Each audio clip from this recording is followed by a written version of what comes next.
To order. Everyone please rise and join me in the Pledge of Allegiance. I pledge allegiance to the flag of the United States of America and to the republic for which it stands, one nation, under God, indivisible, with liberty and justice for all.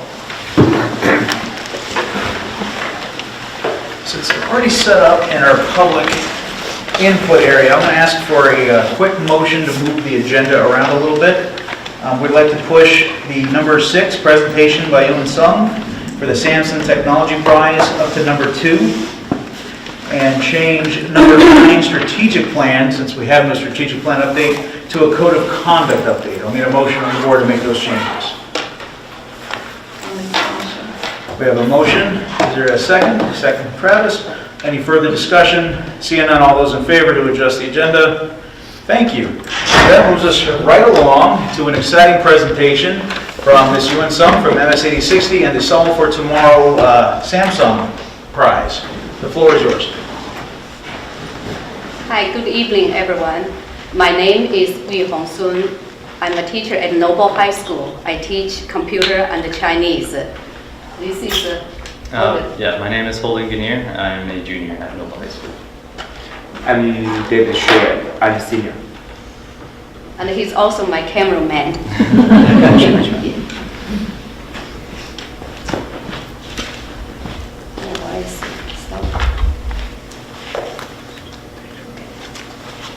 So I have a brief introduction of what the contest is about. Samsung Solve for Tomorrow is an annual contest sponsored by Samsung. And this is a STEM-based education competition. All teachers and students, it is open for all teachers and students in the United States. And this is a very educational contest because teachers and students use their STEM knowledge and skills to solve a real problem in the community. And there are 5 phases in this competition. So phase 1, all teachers and students can participate in. So this year, over 3,000 applications have been received. Among the over 3,000 applications, they select 255 finalists. So each state, there are 5 finalists. So we're one of them. We won phase 1. And then once we won the phase 1, we enter phase 2. So we compete the other 4 state finalists. So fortunately, this year we won. We are the main winner. And so now we are qualified to enter phase 4, competing for the national champion or finalists. So we are trying to be the national finalists. And so right now there are there are 51 state champions, and they are going to select 10. And so after that, they are going to select 3. So the prize is here. And so this is good because we have already won 25,000 and the Samsung Technology prize package. I started this contest in 2015. I got an email from Samsung contest team and encouraged me to encourage my students to participate in the competition. I thought it was a great contest because you have to encourage students to use their own knowledge and skills to solve a real problem. And because this is an after-school program, not many students can do it because they are committed to their sports or some other clubs. But I have 4 students, and to our great surprise, and we were the state finalists, so the first year. And then in 2016, so I just think, if we just keep doing it, maybe one of the time, we can just win big. So in 2016, we were one of the state finalists. And so this year, I say, if you can see the pictures, 2 students, so every year they participated. So they are Dominic and Kylan. So this year, and I also have 4 students, and we won the phase 1, and so now we also won phase 2. We are in phase 3, competing for the national prize.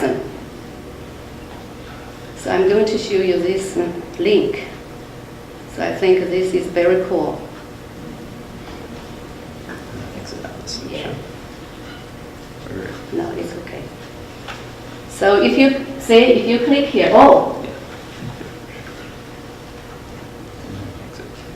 okay. Yeah, you have to.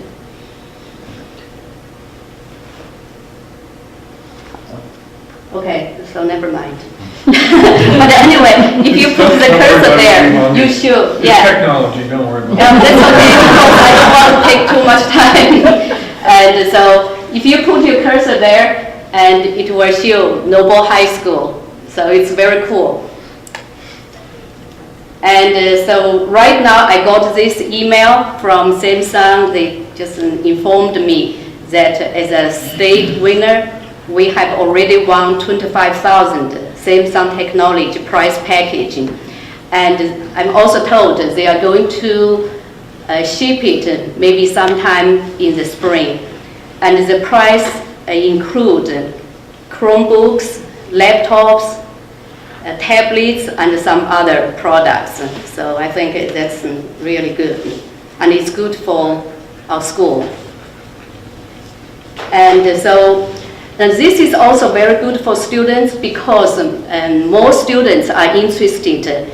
So this year, they are my new members.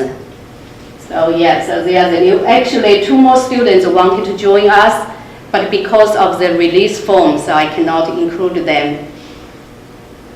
And so we have a new strategy this year to win, because after the first 2 years, I said why we didn't get into the Maine championship the first 2 years. So this year, I not only engage students, but I also involve parents and professionals. So Holden's father, Mr. Guinier, and he's part of the project. And also this guy, his name is Chris Wiseman. He's the director of Berwick Water Department. He's very supportive. So Holden and I went to that plant 10 times. So he just offered his lab for us to do all of those testing. And he helped us do the training and training for everything. So I'm going to let Holden to introduce what we are doing. All right, so this year, for the problem that we're looking to Holden? solve. Could you come closer to the microphone, please? So this year, the problem that we decided to solve within the community was the manganese outbreak in the Berwick water supply due to the severe drought. So the basically we went to the Berwick Water Department and he told us about why the manganese was in the water and what we can do to solve it and get rid of it. So basically with this, the reason why we chose it was because it was contaminating the town of Berwick, the residents of the town of Berwick water, so they couldn't drink it, and so they had to drink from bottled water instead, which cost a lot of money instead of being able to drink from the tap. So our proposal to solve this problem was to use a sulfate solution to filter some of the manganese out of the water, which will cause the pH level to drop, becoming more acidic. So of course, having a low pH isn't safe to drink. The safe drinking level or safe pH drinking level is around 7, but it does vary depending on where you live. So for Berwick, it's about 8. So this will cause the appropriate amount of calcium, this will cause the pH level to drop and more acidic, and to counterbalance this, we will administer an appropriate amount of calcium ascorbate, which will act as a base and return the pH level to safe and drinkable levels. which we chose this route because it was safe and cheap, and it was a way to save money and also solve this problem at the same time. So currently the water in Berwick is safe to drink because we've had several soaking rains in the fall, and the Berwick Water Department has spent lots of their money removing the manganese from the water system.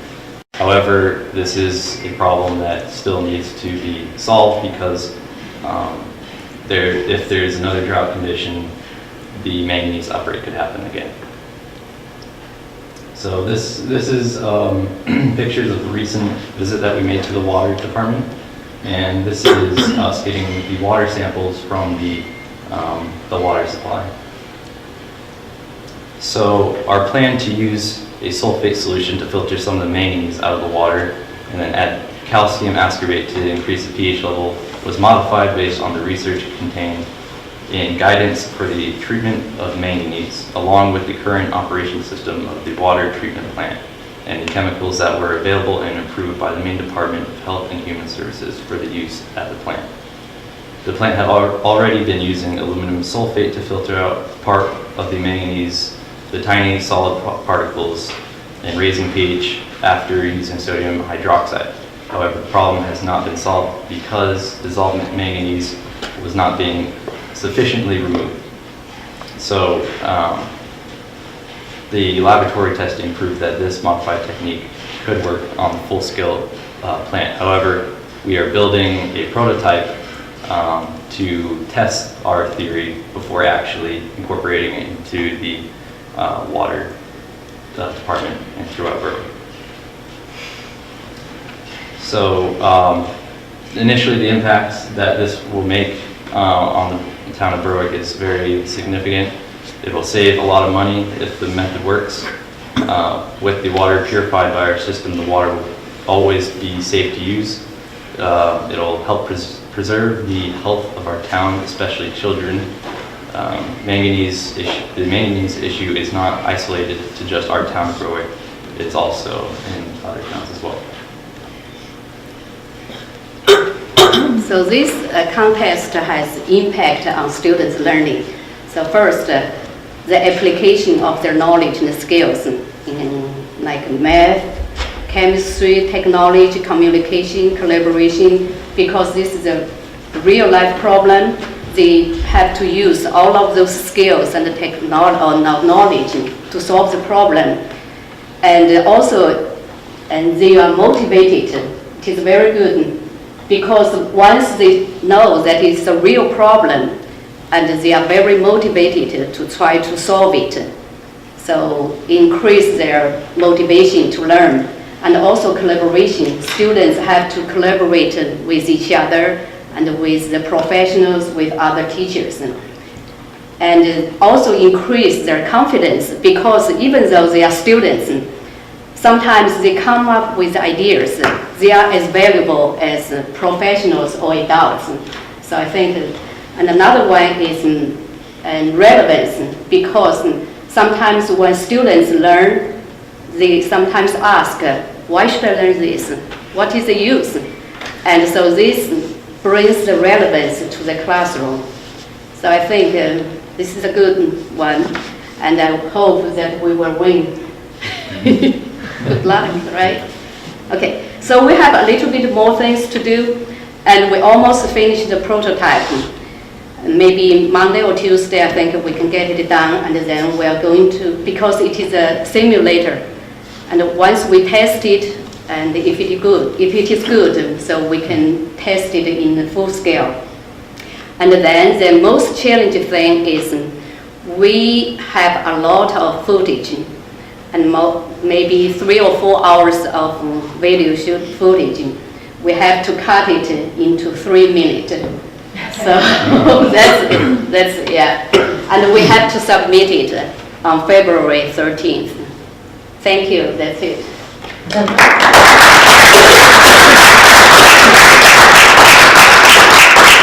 When do you find out from the next, if you're a finalist? I think sometime in March. Yeah. Good luck. Yeah. Congratulations already being a state champ. Thank you. Thank you. What are the health risks of manganese in the water? I've never heard of that. Usually, it's most critical in like mothers who are having children or Right. little children drinking from the water because it could cause like birth defects or it could stunt kids' So growth. develop some developmental growth. issue. Growth development issues. I've never heard of it. Thank you. Can you send me your PowerPoint? Okay. Embed it in here? All right, thank you. Yes, I will. Thank you. Thanks. Thank you very much. No, that's exciting, me being a water guy. I'm happy to see that they're working on a water issue, that's incredible. What's that? I float very well. So we're going to go on to public input. Before we open up the floor to public input, we have a statement from our vice chair about the rules and decorum thereof. We'll be having one 15-minute public input soon, after this, and a second one at the end of the meeting. We just ask that you give your name and the town that you're from. Just remember that these input sessions are primarily for Noble residents. The board chair may grant, someone from another town speaking, that will be up to them. Keep your comments hopefully to 3 minutes. And please remember, we can't discuss individual employee situations at this public meeting. You take those concerns to the superintendent. All right, thank you. With that said, is there any public input this evening? Oh, you were waving. You typically speak whenever you want. Okay. Seeing no public input, we'll move along to item number, I don't know where we're moving up, but we'll go to item number 4, the approval of the minutes for January 18th, 2018.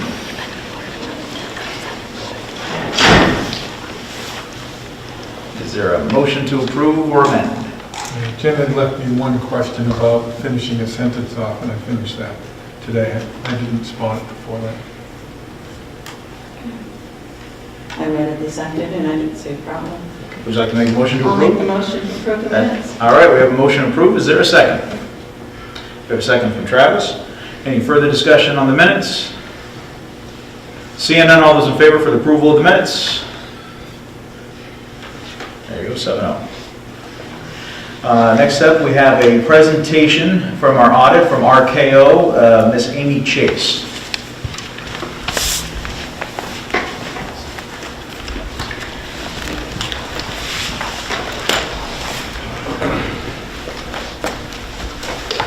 Good evening.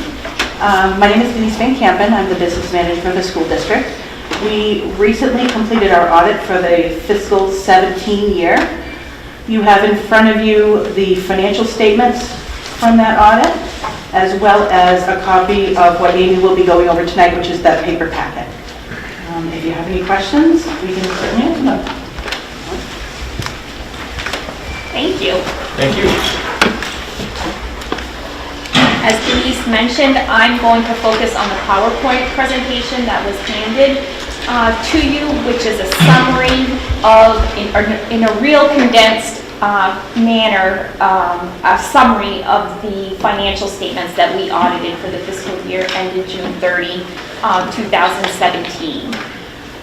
One of the things I want to first mention is I want to thank Denise and her staff for accommodating us. We did have a difficult start to the audit this year. It seems that every time we tried to get the audit started, there was always a power outage in Berwick, and we could not get our computers working. But the power came back, and we finally were able to conduct the audit.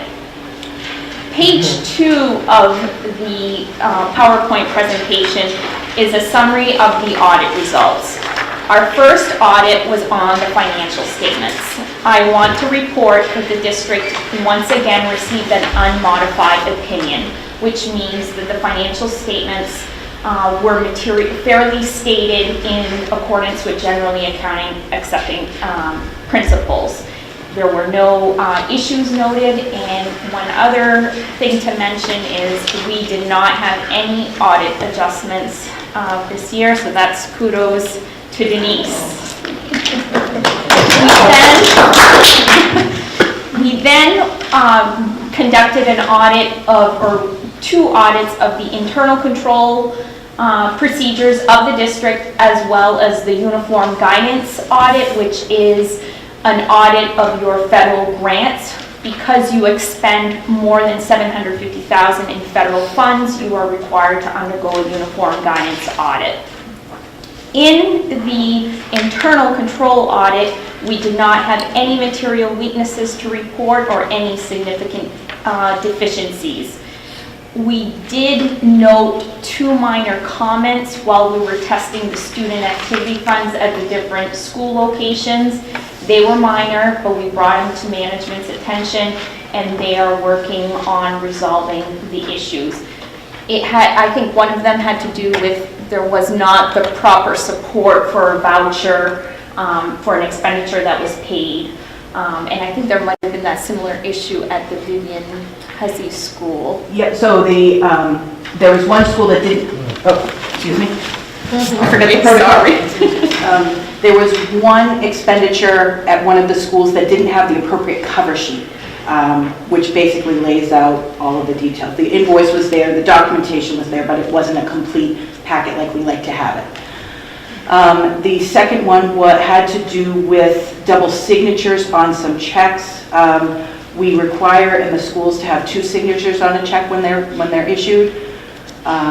During some changeover in administration, it went down to 1 signature, so we have worked with that school to make sure they're back up to having the 2 signatures required. That's an internal requirement and not a bank requirement. Thank you. Although those are minor, we still need to bring them to management's attention because in the testing that we did, protocol was not being followed as it was documented in the internal control write-ups that we were provided. And then the uniform guidance audit, we tested the child nutrition cluster. We are happy to report there were no findings within that program. That program was tested because there was a change in directors during the year, and therefore that program was considered a high-risk program and we were required to test it. But everything, all protocol was being followed within that program. All federal compliance rules were followed and no findings were reported. Page 3 is your fund balance. And again, this presentation is focusing on the general fund. That is the largest fund of the district. So I'm not going to be focusing on your other non-major funds. The fund balance increased approximately, or total fund balance increased approximately $270,000 between that of 2016 and 2017. That is a result of the conservative budgeting that you guys have done, and you were able to increase your fund balance by approximately $270,000.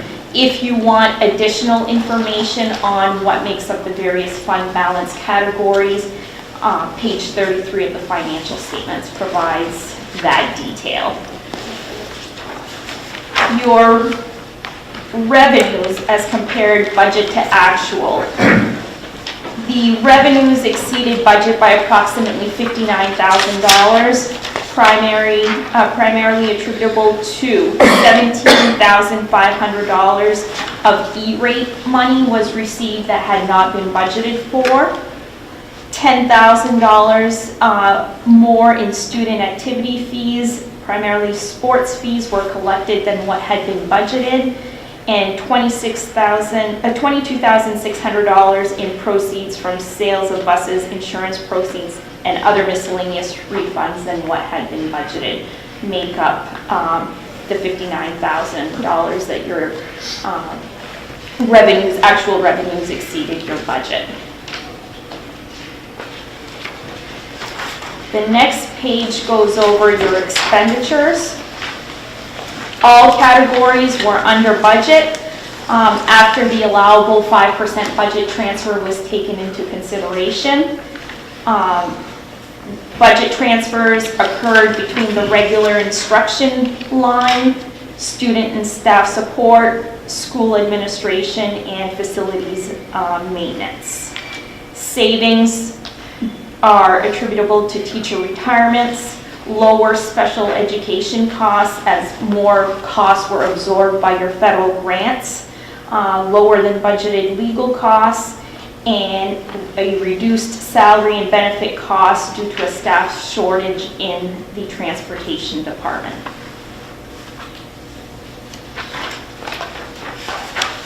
The next page shows a comparison as compared to your total revenues, the percentage that comes from your local assessments, as well as the percentage of revenue that's what we call intergovernmental, which is essentially your state subsidy.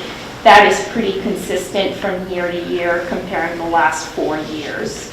About 46% comes from local tax dollars and 52% of your revenues come from your state subsidy.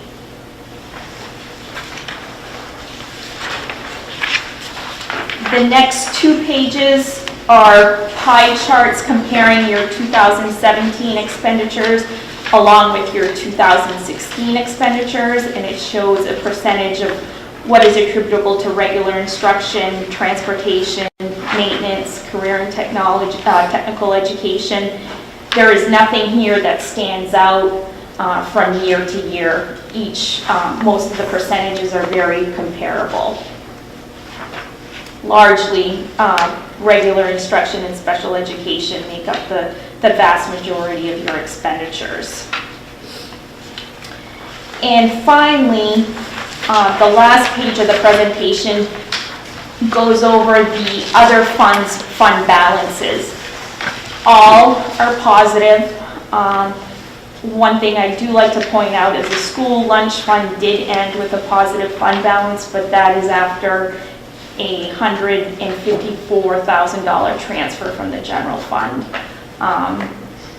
Very common with other districts that the school nutrition fund cannot operate on its own without the help of the general fund, and that's where this came in, where the transfer has come in. Again, other details can be found on pages 46 and 47 of the financial statements. And I also want to mention in closing, as you review your financial statements, in the beginning of your financial statement packet, there's 4 or 5 pages called the Management's Discussion and Analysis. That's a great tool to read and use to understand your financials and to determine why certain items may have increased or decreased. That 4 or 5 page document is prepared by Denise, and it provides great detail and is a useful tool to use when understanding your financial statements. Any questions? Any questions from the board? Thank you very much. Thank you. Thank you, I appreciate your time tonight, as usual. Yes. Moving on, we have student report. Cool. So I'm going to start with what the student council has been up to lately. Could I ask a question first? Yes. Who is the student? Just kind of, What? who is the student? I'm Harley Clinton. Harley Quinn, there we go. Today is character day. So what the student council has been up to is Spirit Week, which is this week. Monday was Pajama Day, really popular with the seniors. Tuesday was Maine Day. Wednesday was Wacky Wednesday. And today was Character Day. And tomorrow is Football Day in regards of the Super Bowl. They have a full sign in the office I didn't see, but it's lights up. So look for it on your way out. But so that's what they worked on this week. And this is not on the agenda for them right now, but according to Jared Rudis, who's the student council president, an issue that might be discussed in the future is who should hold the batons at graduation. What it used to be was the class president and vice president did it, but currently there's an option for a panel of indifferent teachers and students to decide 2 students based on rigor in class and community involvement to hold the batons instead. They sent out an email for a vote on this, however, the senior class does not really have much info on this, it just occurred yesterday. So that might be something coming up. However, stuff that is coming up in sporting events includes 3 cool things. First off, cheering has a state competition in Bangor this February 10th. And wrestling has regionals at Marshwood February 9th and the 10th. And then depending how they do at regionals, wrestling also has a state competition at Sanford in February 16th and 17th. And I looked into the arts a bit this week. We talked about it in other a little bit, but 3 students won Scholastic Art Awards: Oliver Marcotte, Sierra Burns, and Hannah Guy. They all did really well, with Oliver winning a Gold Key Award, which is the highest you can get. And on my report, I have a slideshow of their artwork, but I'm not really sure how to show you guys. We can include it in our minutes, because I have the PowerPoint from Ms. Cambridge. Yeah. And that's what I got for this week. So, something to add, you said it's football day tomorrow. So just so you know, I was listening to the radio this morning. I listened to older songs. And, Can you imagine that? and a song came on called Hotel California by the Eagles, and I turned it off. I refused to listen to anything by the Eagles this week. Also, on Monday, after the Patriots win 31-21, because Nick Foles is going to throw an interception, we'll get into that. When he does that, I'm bringing in donuts for everybody in the office called Boston Creams. So since this is on tape, and the prediction is now on tape, Ready? let's run that back later. That's the line. I called it on the nose last year, You did. 34-28, 2 weeks in advance. How many years did you get it wrong before that? I don't remember. Every other year. Thank you very much for your student report. I do know, I guess with wrestling, I guess we beat Marshall handily. Right here, under the lights. I didn't see it. Yeah. I guess Marshwood. Yeah. I made the news. Seacoast Online had an article about how we finally got the better of them. So all right. Marshwood's been ringing up a few championships, trying to horn in on our state records and stuff. Also the track team, the girls and guys track team is coming right up. Well, the We have the girls Southwestern's over 10. Yeah, we overwhelmed the other teams, scoring a lot of kids scoring points.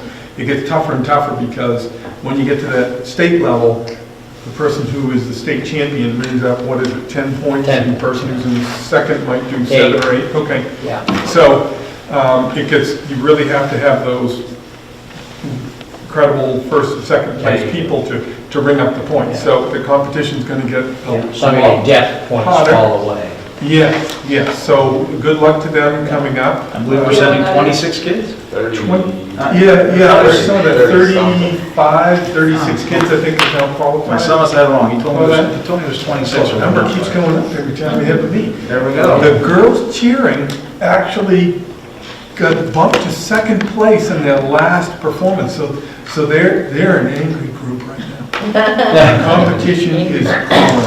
They're out to and it was to Biddeford, I think. So they're out for it. Okay, moving on to number 8, budget update, expenses and revenue. Okay, so a few things to go over. First off, we did get our, what's referred to as an ED 279. That means the state's preliminary report on this is what you may be trying to plan on for your revenue sources from the state subsidy. And while overall our state subsidy is up about a little over 400,000, about 430 and some change, what we noted in there is that there's a change in the formula around career and technical education. If you recall, for the last several years, we have had 2 satellite programs for SRTC here. We've had early childhood and culinary. The early childhood moved back to SRTC this year. So the state, they don't like the word reimburse, so it's called look back. The state takes into account what your costs are to the program 2 years into it. So when the program ends 2 years after that, you are still reclaiming that look back. They have just changed it that you don't get that anymore. And this is the year that we would have collected, and the next year, and the next year. So we lost it, we'll lose $120,000 next year in 18-19, and we'll lose $230,000 in 2020. And then in 2021, we'll lose $86,000. So I'm going to be writing a testimonial piece to send to the Appropriations Committee about the, I don't think you change the game once it started. I think you finish it out. I do like the fact now that they're paying for programs up front instead of waiting 2 years out, but I think you're obligated to continue to pay the 2 years that was in the original agreement. So I'm not enjoying that. Insurances, we got good news for our insurance. So we don't get our premiums until April 1st, but what I talk about with folks at this time of year is our loss ratio. And the loss ratio says for every dollar that the insurance that you contributed towards the system, how much did it really cost for our insurance? So if it costs $1 and you spend $1, and the insurance business spends $1 on it, you're even. The lower that you go, the better off you are. So for every dollar spent, it was 0.74, 74 cents on the dollar. So our loss ratio was really good this year. Usually when we have really good loss ratios, it tends to say we're going to get a really good result on our increase on our premium, or hopefully not an increase. We originally budgeted 10% because you get no guess until you get your loss ratio. And so we're backing that guess off to 5% at this point, waiting for April 1st to get the actual results. Every point is almost $50,000, so that's almost $250,000 that we are able to take off what we're projecting for insurance. The mill rate is how much money every community in the state is required to contribute toward education, that a community cannot go below that number.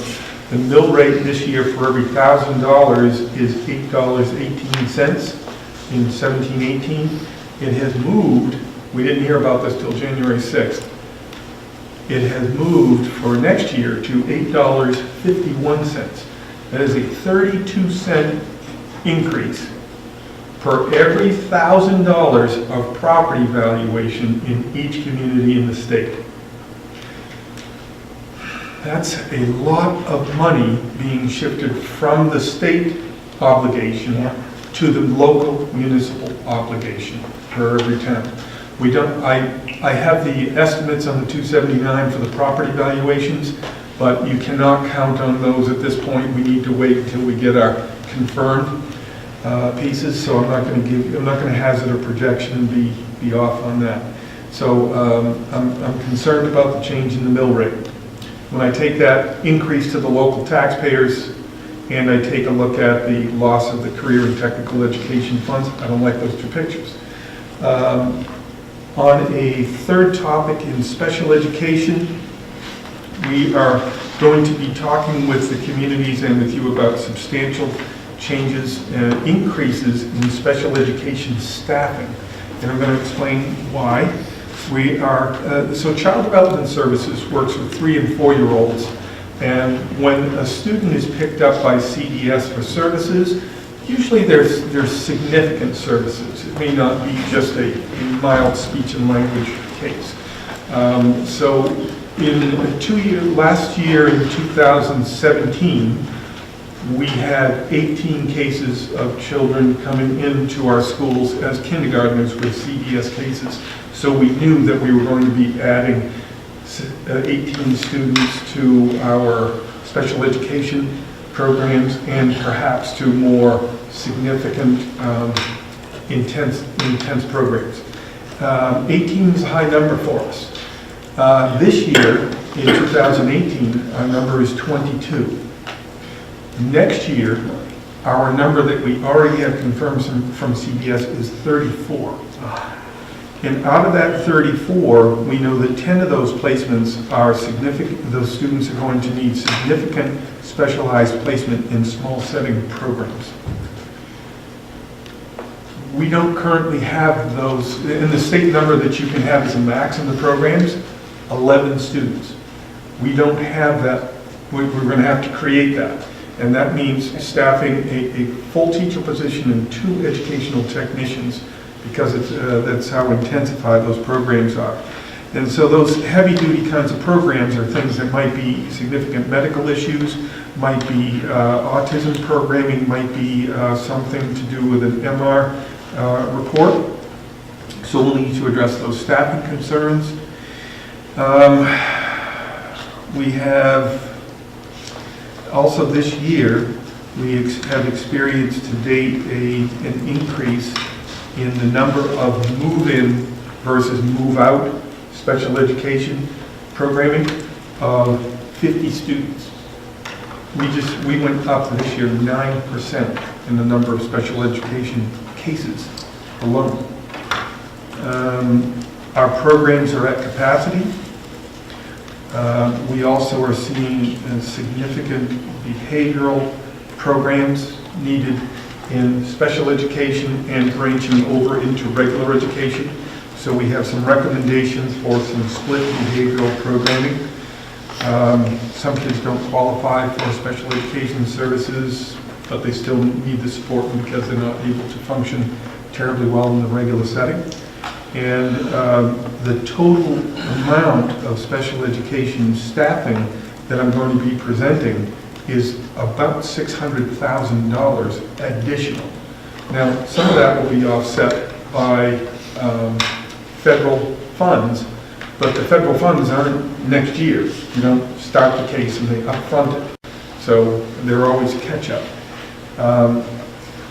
Yeah, that's very concerning, and all I can think of is that schools are a reflection of society, and I think that there are some things that we're dealing with as a nation that we're seeing the impacts of in schools. So we'll be presenting that. Other considerations for budgeting for this year and for the short range. I had a meeting today with Steve Eldridge, who's the town manager from Berwick. We were talking about development plans, housing. There is a 90-unit retirement community that will be located, the property's for sale across from Hussey School. At this time, it's going to be considered a 55 and up community, but of course if the grandparents who live in those communities, homes, are legal guardians, then that means you take students in at the same time. And that is not an uncommon situation now for families. Steve told me that he believes that these will be modular constructions. Also, a 16-unit subdivision was submitted for proposal on January 16th, and that would be across from the town library behind Haflinger Road. That is unapproved at this time. There are 2 18-unit buildings off Cemetery Road. There's no further information on that yet. And there is, as you may have been seeing with the prime tanning, there is consideration for 200 units in the downtown area over the next 10 years, and not to begin for at least a couple of years. And that includes workforce housing, and it's part of the revitalization program. So we'll need to deal with that. As you know, we've been experiencing a little bit of growth at Hussey as we currently sit, and part of our anticipation for that was to take the professional development center that was located at Knowlton School, and some of the space that we have available, we have transitioned that to the new space at the middle school. So we have made room at Knowlton. There's a potential of 2 things in the near future, in 2 to 3 years. One would be for the 3rd grade. Parents, don't panic. You're one of the parents. One would be for 3rd graders to possibly move to Knowlton in the next 2 to 3 years, where we have some spacing, but we don't quite have room for the entire 3rd grade, so we're trying to figure that out. And then the second alternative would be if you've been to Huzzy School, you go around to the right side of it so that you're near where the Amy Harris reading nook is in the back piece. And it's kind of shaped like Pac-Man when you're looking at it, and we could do a connector in the open area to provide some classroom spacing there. So those are some of the considerations that we're trying to figure out to accommodate growth in Berwick. I had a question, and I really don't remember who asked it, but the question was about York County per pupil expenditure. Who asked this question? Did you ask me about York County per pupil expenditure comparison at one point? That's cost per student. Cost per student. So the last time that the MDOE posted data for a complete county comparison was in 2015-16. So by example, a per pupil cost for grades 9 through 12 in MSAD 60 is, at that time, was $11,746, which ranked 10th in York County as close to the least expensive. RSU 23 was the most expensive at over $18,000. By example, if you look at Wells is in the 15,000 plus range. And if we took the population that we have in our grades 9 through 12 and used the same rate of per pupil cost, 9 through 12 would have had $5,436,000 more dollars to operate with. That tells you the disparity in the playing field from one community to the next, that it would be nice if the state funding formula could do more to assist in that regard, but we're moving in the other direction. Also, if I consider what it looks like in the K to 8, we are at at that time we were at 10,437, which was 12th, almost one of the least expensive in York County. And if we took that same population again compared to an abutting neighbor in Wells, the difference would be $6,568,000. So overall, in K to 12, the per pupil expenditure difference would account, in our case, of a difference over $12 million between two communities. That's just amazing. It's amazing. And I look at the quality of the education and the support that our taxpayers, citizens provide for our schools, and we're grateful for that. And we think that we're not asking for anything like that. Please don't think that I'm saying that this is what we should be doing. I'm just saying that I think that we are, as the audit just explained, we are being very fiscally responsible and tracking everything we do. I'm going to take a couple of minutes to talk about, see, I hit 25 minutes. Who's the timekeeper? I am. You are. Oh, no, I'm not, no, I'm not the timekeeper. You're wasting time. So the building projects, we're looking at building a cottage at Hanson Elementary School. That would be $220,000. That would be a lease purchase over 5 years. The MDOE, in the case of North Berwick, it was $110,000 that was paid over 5 years by the state, so they pay approximately half the cost, so I'm envisioning we'd be in that similar ballpark. As you're aware, in the middle school phase 3, we're talking about remaining asbestos abatement, exterior fascia, some roofing, the administrative wing, the library, turning it into a learning commons makerspace and studio, the central hub of the 3 classroom floors, locker rooms, fitness room, and chorus and band. That would be a total of everything, furnishings included, a difference, that would be a cost of $730,000. And that includes HVACs and electrical and fire suppression systems and so forth. And so what we have done in the previous 2 phases is to pay for those during the school budget without, there is no debt service on that. In this case, we would be I would be promoting with the board to consider leasing, setting up a payment plan for that over 5 or 6 years. North Berwick Elementary office space, the nurses' room, conference room, storage, we're looking at what an expansion might cost for that. Huzzy boilers, you can't replace one without replacing the other. There are two. They're about $60,000 a piece. You can't change one out, have certain lines and pressure, and then not change the other one out. And we can't do the univents at Huzzy until we do the boilers. So one would be a phase 1 and a phase 2. $75,000 for Lebanon water quality improvements. It's eating, the amount of minerals in the water there is just eating away at our systems and piping. $30,000 annual cost we'll need to do for this school, because what we found out is that as we removed some of the fascia, because we've been seeing a few water difficulties, we found that some of the windows were not flashed during the original construction, and there is no vapor barrier like a Tyvek or something in some of the areas. And we won't know which areas that is until we continue to make our way around and look at areas. This particular area is far into the gym. That wall would be $30,000. So this would be an ongoing annual project to try to continue to make our way around the school. Generators, we've talked about that. There's 3 to 4 schools, that's $30,000 a piece. And the last thing is structure for, a playground structure for Huzzy. We've got to make a move on some of that. And the small playground structures are $40,000. The large ones are $100,000. I'm not kidding you. So, Coming in tonight, I was thinking of the playground structures. I'm sorry? Coming in tonight, I was thinking of the playground structures, and we don't have the child development services here anymore, correct? Right. So we have a playground structure up in the middle of the building. Yes, we do.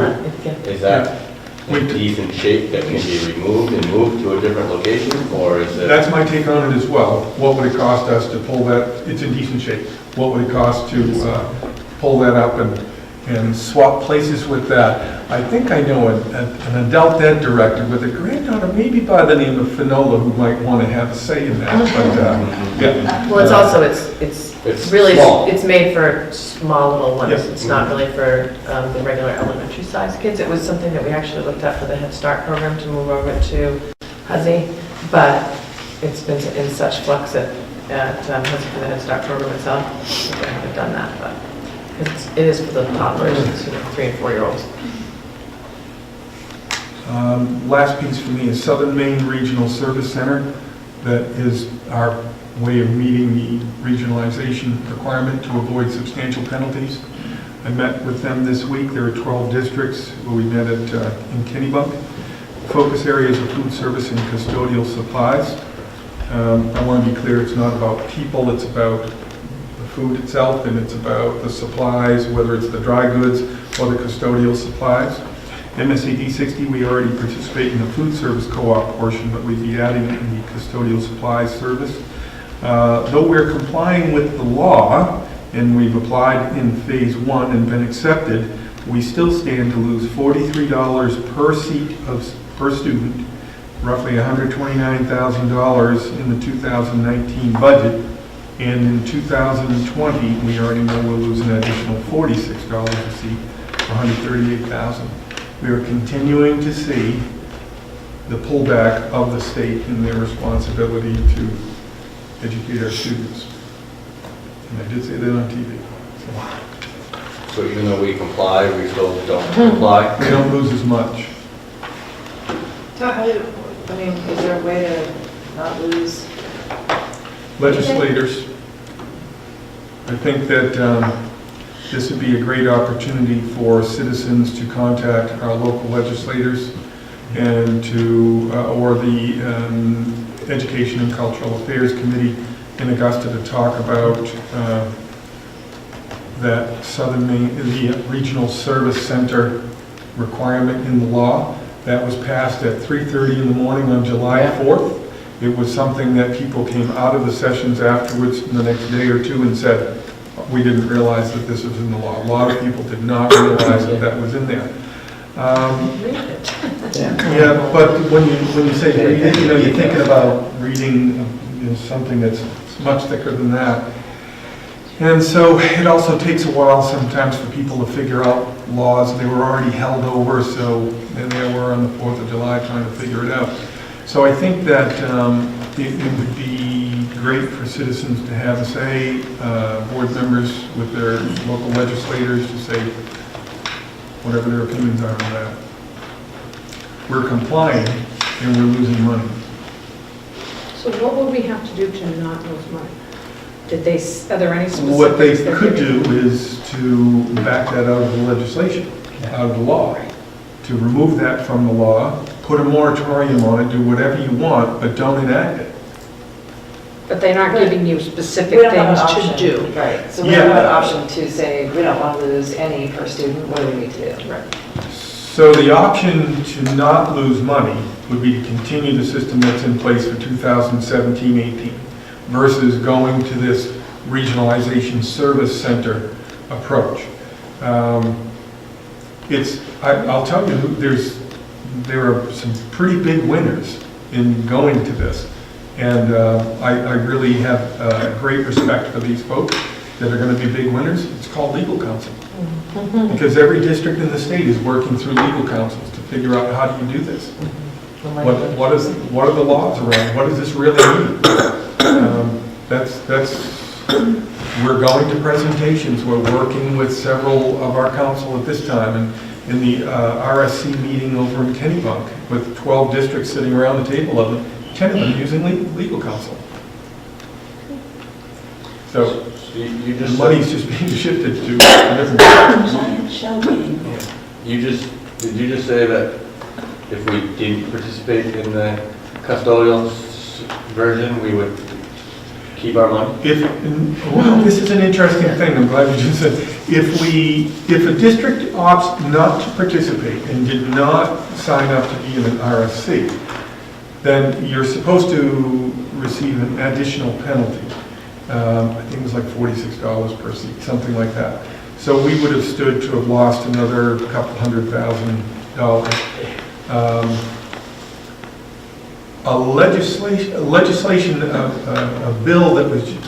A legal document that was just put before the legislature is there are a number of districts that decided not to participate in that first phase of the application process because there's not enough known about how this will all play out.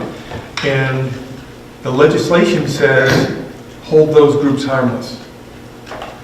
So if you follow the law, you'll be penalized, but if they pass that piece and you didn't follow it, you won't be penalized. Is that a change in the law? That would be a change at this point in the law. That's going forward to this, yes, change, and that's in front of the legislature at this time.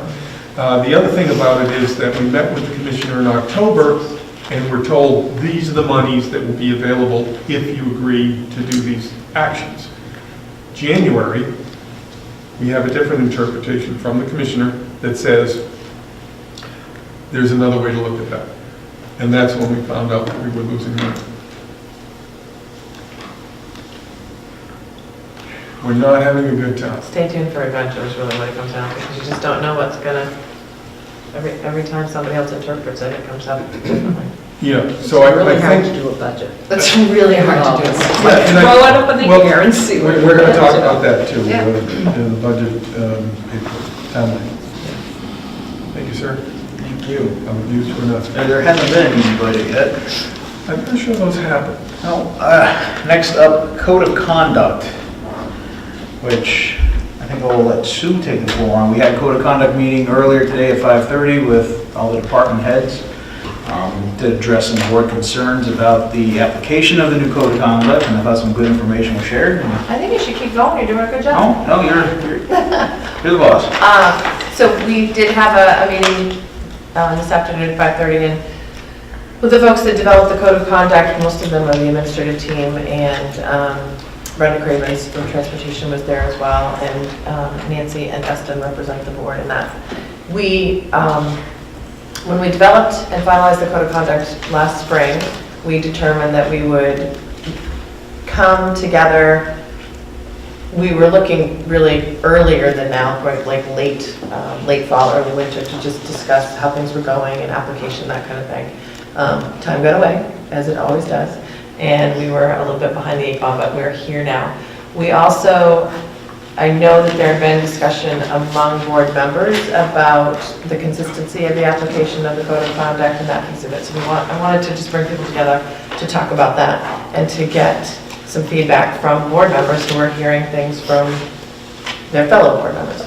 And what we've kind of determined is that we need to do a better job in terms of not necessarily the application of the code of conduct, because I think actually that is fairly consistently applied, but more in helping families, citizens, parents understand the different ramifications of sometimes language around bullying, things like that. We wanted to talk about what some of the consequences meant, talk about restorative justice and be a little more clear about restorative justice and what that actually means. I think that some people have the belief that restorative justice is how did you put it, Dustin? The wussification. Wussification. The wussification of the code of conduct and punishment in America at this point. But so I think what we need to do, and I think maybe it was Tyler who came up with this, and maybe we can put something on a website about what is restorative justice in relation to the consequences that are dealt for various and sundry problems. And I think Nancy also asked, can we just start getting more information out to families about what's happening? The other piece that I need to do a better job on, and I think the administrative team, I'll ask them to help me with that, is just to keep you up to speed on things that are happening. So for instance, the middle school behavioral crisis that we had earlier in the year when things were getting a little, well, it's just, there was a lot going on. There's some significant behaviors that were happening, and we addressed those behaviors, and things have calmed down quite a bit. We've made some good changes and put some programming in place, but we didn't come back and tell you about that. So you didn't know about it, and they didn't know about it, because we talked about it sort of on camera that the world was falling apart over at the middle school, yet we didn't follow up with things are being put into place and things are starting to settle down. So I think part of that is just a real lack of communication on our part with you. So I apologize for that. We're going to try to do a better job. What else? Nancy, Dustin? And then we are going to start collecting data. Oh, yeah. Probably not till the end of the year before we see it. One of the goals of the code of conduct was to sort of that consistency piece, applying the same type of language regarding certain behaviors, so that we could put that information into a database, and then we can start pulling things like, when is stuff happening? Is it around playground issues? Is it in the cafeteria? Is it certain times of the year? When are things sort of, so we can do some analysis. It's one of the superintendent's favorite things to do, is to be a data king. So we'll work on that. Yeah, can you imagine? So this year is the first year for gathering data. The middle school and high school have kept data with Infinite Campus for a long time, but the elementary schools haven't kept it in the same fashion. They've used it, but not consistently in the same way around the district. So we asked them to be more thoughtful in that. So we can look at the data in the spring and look at the data in the spring. And then we'll say, okay, let's take another year's worth of data and do some comparing. And so, as Dustin put it earlier, it's kind of a slow process, but we will have over some time some areas to look at things. I think in 1 year's time, we will be able to see if there are some hot spots. And then over time, it's, can we reduce those needs? So. I agree. It's tough for me to remind myself that this is a slower process where you want to see results now and evidence of the results now. But we're not going to have this year's statistics till spring. We're not going to see statistics for improvement till the next spring. So it's definitely a long game kind of situation is what we talk about. Tyler gave us some handouts too, just so we yeah. Regarding restorative justice, this is for you guys. And what we'll do is 1, 2, 3. We'll put this information up on the websites to help people understand the idea of restorative justice, and that it is not necessarily apart from consequences. It's usually in conjunction with them. When you've seen students coming back in for your reentry hearings, they typically have a restorative justice component. They have all these other things they must do, but then they also have to basically, face their community and make amends for for the issues that have been created. I think Tyler said it best in the meeting too, that it's much easier to face the punitive than the restorative. Right. The self-reflection, the questions that they ask themselves, and the projects they have to do versus, we'll sit in the detention room for an hour or two. Right. That's easy. The actual self-reflection and improvement's difficult. So it was a good hour-long discussion, Yeah, it was good. but I came out of it with definite opinion that they were taking it very seriously. It's just, I believe it's just a communication issue that you really hear the bad news. And- And social media just makes it 10 times Oh, worse. right, and that's another thing. Oh, gosh, yes. The elementary schools are working to develop some sort of a conversation with parents regarding what bullying is really, and some, in terms of, because there are various and sundry forms of bullying, and some of it is really being unkind versus real bullying, and so there's a whole piece of that we need to sort of address with students and with families about what does bullying really entail. It's a hot button topic right now. I know that there are, we have a Facebook, I think, group that's specific to MSAD 60 parents who are, really focusing on the bullying piece, which I get that, and I think it would be nice if we were invited to talk about that, and because I think it feeds, the conversations just feed each other. So, and we're not interested in letting things just go. But we also need to be really clear about what is really bullying and what is really some of these things that are just Annoying. or Some is difficult. annoying, they're a nudge, they're whatever you want to say, and people take it, we get calls where people say, my child is being bullied. We say, well, let's talk about what that looks like.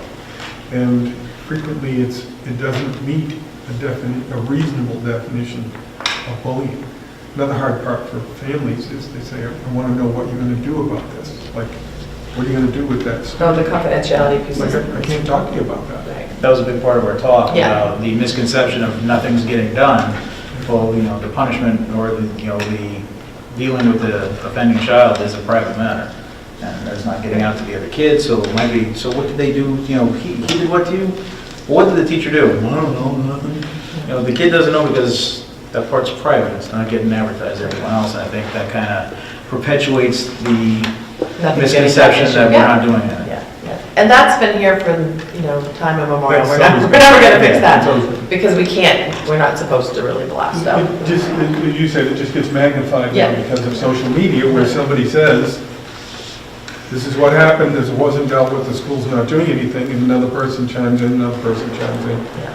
And then it's, it's the rule of 100. 4 people feel like 400. Any questions about the code of conduct meeting? Okay. Moving on to facilities and finance calendar. Facilities and finance. So what I wanted to do was talk with Travis, Stan, and then have another opportunity to talk with Joanne about when to, I'd love to get a meeting in next week in between the board meetings to talk about some of the things that I brought forward tonight. Got a calendar? Yeah, calendar. Kind of curious about. We have something going on the 8th. No, not now. Oh, I had something on my calendar. Well, there was strategic planning there at but I haven't had, in the last 2 weeks, I don't think I've had 20 minutes to work on strategic planning. So that means. Because That's we've going to been feel meeting on super good, budgets. just delete Yes. it out of your calendar. Delete it right now. I don't get to do that very often. Is there a possibility to, Schedule a meeting that night? That's why I was. What are we Figure out how you're gonna fill it again. We were supposed to visit with the Herd Academy, and then, And that got moved to the To Huzzy Huzzy. School. yeah, and then Hustle. yeah. We haven't been over to North Berwick. No, we haven't been to North Berwick. Where was the We haven't been in the Knowlton School. No, Did we actually go to Huzzy? I didn't- No. No, because you guys We didn't go to get Huzzy. canceled. We didn't go to Huzzy, we didn't go to I Huzzy. thought we were going to Herd, I think, on a, We were Right, we supposed to go switched to Huzzy. Huzzy. then it changed it. And then we had too many people out to be able to actually be Yeah, and functional. then I switched it to Huzzy to try to get some of the conversation about the impact of to the facility, about some of the growth and how we need to have that on our radar for 2 to 3 years down the road. Is there a possibility of the 8th at 5:30, 6 o'clock? 5:30? The 8th? I'm on duty as long as I get coverage, which I pretty much already got, but Good Okay, so possibility. finance and facility, 5:30? That's great, I appreciate that. We'll put that out to folks. where, At Huzzy, since we haven't had a chance to head down there. Well, you know, easy come, easy go. That empty spot.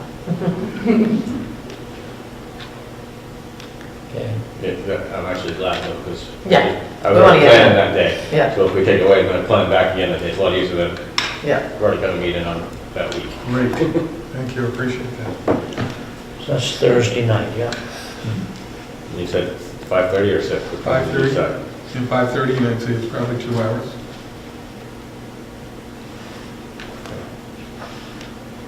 All set on your calendar, sir?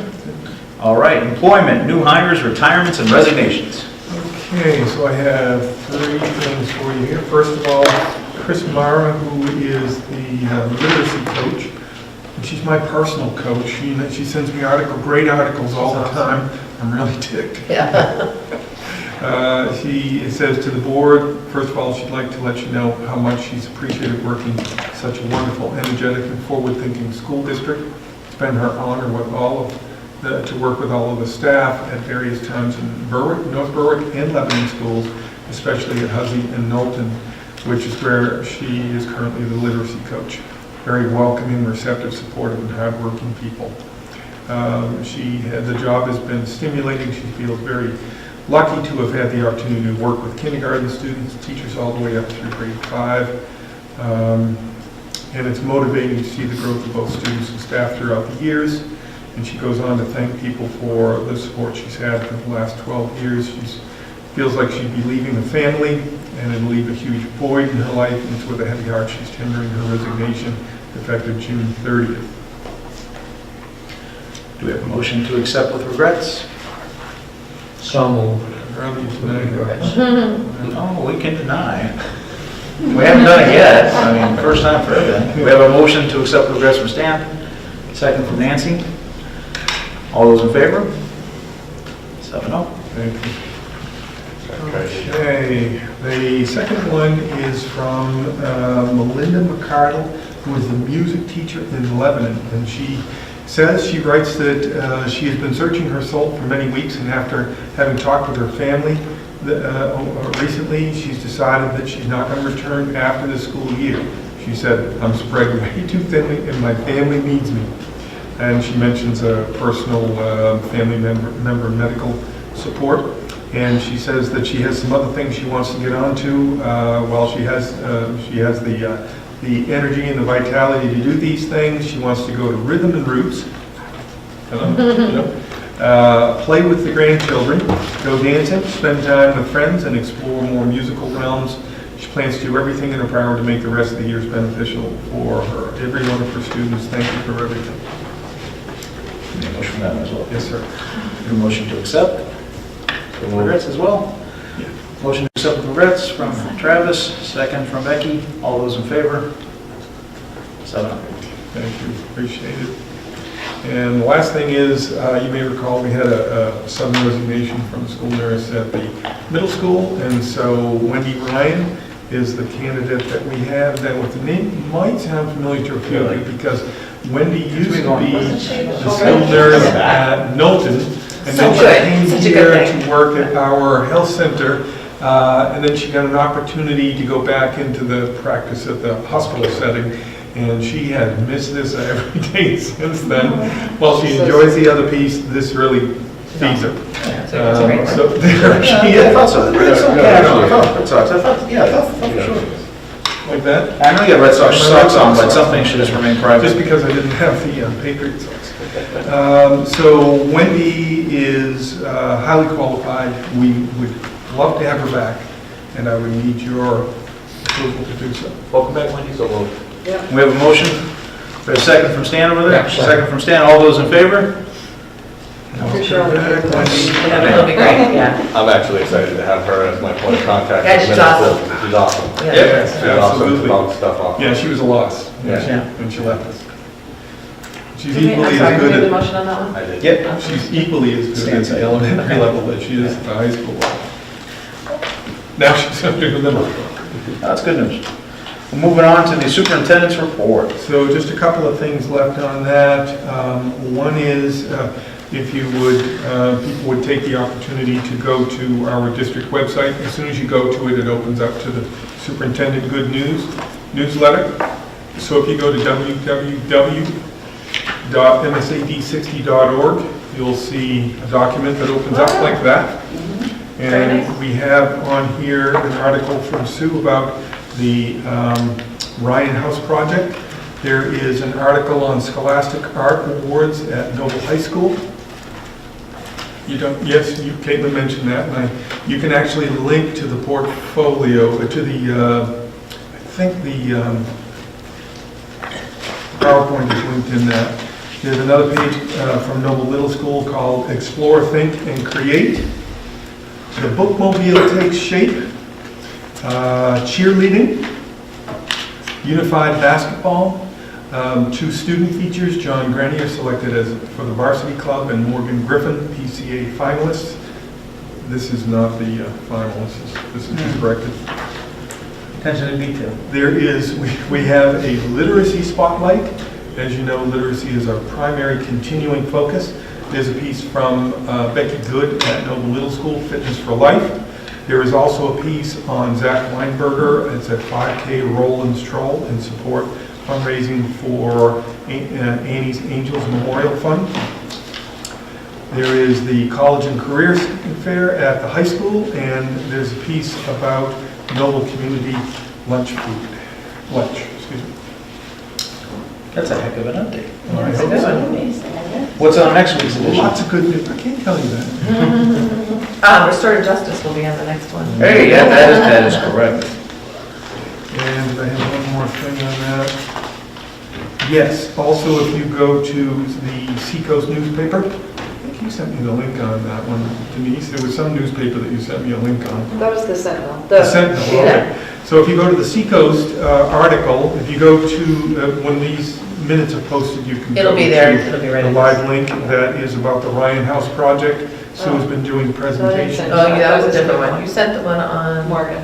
Morgan. Oh, right, Morgan, yeah. Sue's been doing presentations in each of the schools, and she had 45, 50 people here the other night for a presentation in the Ryan House.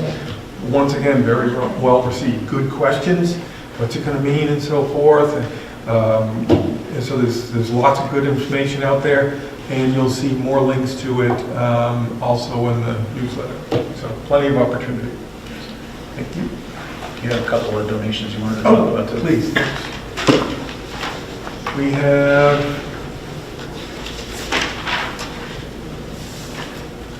Noble Middle School has provided me with 3 donations, and you may recall that if it's $500 or more, the board approves the donation. This is from Cloyd Tavener and Michelle, who works with BCTV as well, volunteers there. And that is a donation of $500 for Building Pride Day. These are all related to Building Pride Day, so if you don't mind, I'm going to read them together. The second one is a donation from Nostos MMA in Somersworth. It's for $600 of services, private lessons, and training fees to be used for a raffle or auction to raise funds for Building Pride Day, which will be in early June. And this one is from Toys in the Attic in Somersworth in the form of $900 worth of goods, sports memorabilia, autographed memorabilia, and figurines to be used for a raffle or auction to raise funds for Building Pride Day. I would need a motion from the board to accept those I'll make that donations. motion. I'll second that. That's awesome. There you go. We have a motion from Becky, second from Denise. Any further discussion? If there's any Tom Brady signatures in that, I can first vote on the bidding. And all those in favor of accepting with thanks. Second one, first is the one last one, on the bid. First is first. What do I want last? I don't watch, make it nervous. eBay scares me. Okay, moving on to other business. Any others? You've had your say. Can we get an update on the Ryan House Tuesday Sure. night? Yeah, so Tuesday night, we had about 45 or 50 people here. I had met previously, the previous Wednesday, with folks from the neighborhood who had had some concerns, just, what does this mean for us, that kind of thing. And there weren't a lot of people there, but Chief Beasley came too from Northwood PD, so that was nice of him, and he was sort of able to alleviate any concerns about, big issues. There really hasn't been a lot of issues in that general area, but, neighbors were wondering and concerned. So hopefully I was able to address that with them. I'm not sure that I won the battle with them, but at least they understood where we were coming from. Are you going to have a fence? I'm not going to have a fence. They did ask me about fences, but anyways. So then Tuesday night, this past Tuesday, we had about the 45 people. We did a presentation and just kind of went over everything about why we were doing it, and I gave a little PowerPoint. It was really well received. People were really positive. We had probably, I don't know, 40 people sign up to participate in services and help out with things. And we've had, just today alone, about $1,500 donated just from people just trying to help out as best they can. We have a mission in that we have until March 1st, technically, but actually April 1st, to raise the funds to put a down payment so that When we you can say get... we, you mean the district? No, we don't mean the district. We mean the Ryan House Corporation, basically, the Ryan House Project Corporation. That was something that we were pretty clear that night. I shared that this is not the school that's doing this. This is a separate private foundation that is working to support MSAD 6 days students. Just wanted to be really clear that we were not looking at worrying about taxpayer funds. I didn't want our budget to struggle because this project might take somebody off, that kind of thing. This is very separate. It's not about us. Will it benefit the district? Absolutely, in the long run. But in the short run, we're not looking at impacting tax dollars. That's the big goal. You need to raise at least the down payment. Right, so the down payment is 20%, which will be about $88,000. We have $38,000 raised already, a little bit actually over that right now. But the crunch is on. We got to do this in the next 30 days, so I need people to really just kind of step it up. And I think a lot of people are thinking about it, but they really haven't put down that, put it down. So that's where I'm at right now, is that every other waking hour when I'm not working on schoolwork, I'm working on, contacts and connecting up with people. Gorham Savings Bank is working with us regarding a mortgage, but I've reached out to every possible place. My big struggle, I have not been able to reach the big industries in this town.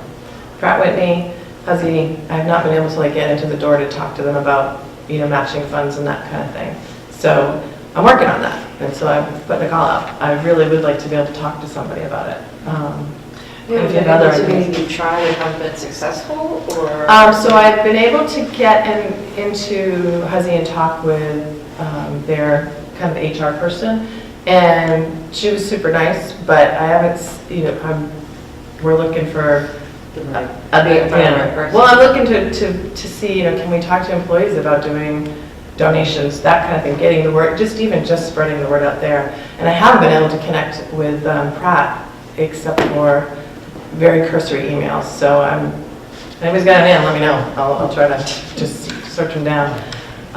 Because I think that would be a big piece of it, a big piece of it. And you can't just go to the desk at Pratt Whitney and say, I'd like to know if this person, and we know the people that want to talk with as well, but you have to have an appointment. Right. And in this day and age, everybody's asking, everybody's asking for help, and I totally understand that. But unless we can break the cycle that we have of dysfunction in some of our families, we're just going to continue. So why not make the difference? And so I'm willing to talk to anybody. Towns are doing their budgets now, and we had a meeting with the budget committee last night, and we were talking about relief agencies, and the letters haven't come in. So nobody's asking for money from the towns. And if you except the schools. if you wrote a letter to the selectmen, Yeah. then maybe we That's a could good- get that's a on good- the relief agencies list. and- Okay. Yeah, I had never thought about that, honestly, because again, I'm trying not to get on the, I don't want to make. The budget committee is going to start work next week, we probably still have time to. Well, and I'm meeting with the selectmen in North Berwick next Tuesday night, so to just have any feedback, from them regarding what's going on. But I will certainly quietly, carefully ask those questions about how we can maybe get on a list. Carefully is the good. Carefully, don't worry. Yeah, I don't know about the town. I don't know. Well, it's hard. I'm pretty well known as being a district person, and so this is a different role, and I'm trying to be really careful about not blurring those lines. It's hard to do though, because I have so many connections because of my work in the past 30 years. So we'll just hope that I'm going to wear easy now. I'll wear a sign that says not the school, or something to help Change out. your hat. Change my hat, yeah.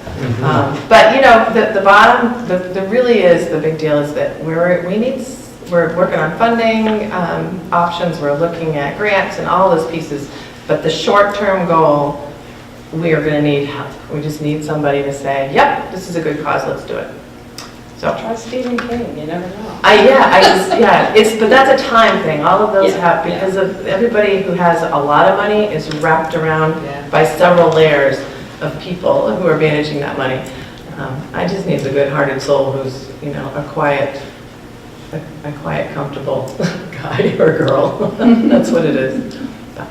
But we're going to keep working on it. Drummond Woodsum's been super supportive, and they're sending out stuff even to their own attorneys to say, dig a little deeper. And the town of North Berwick working with you, Dwayne and others on codes and trying to make sure the house meets all the requirements for the living arrangements. People have been great. And some insurance. Yeah, Spence and Matthews and Craig Linscott, who used to own Spence and Matthews, they're working on the insurance premiums that we'll need in order to just, liability for the house, and then property insurance and all that, including workman's comp. They're looking at figuring out the premiums and seeing how they can reduce them for us, which is pretty nice.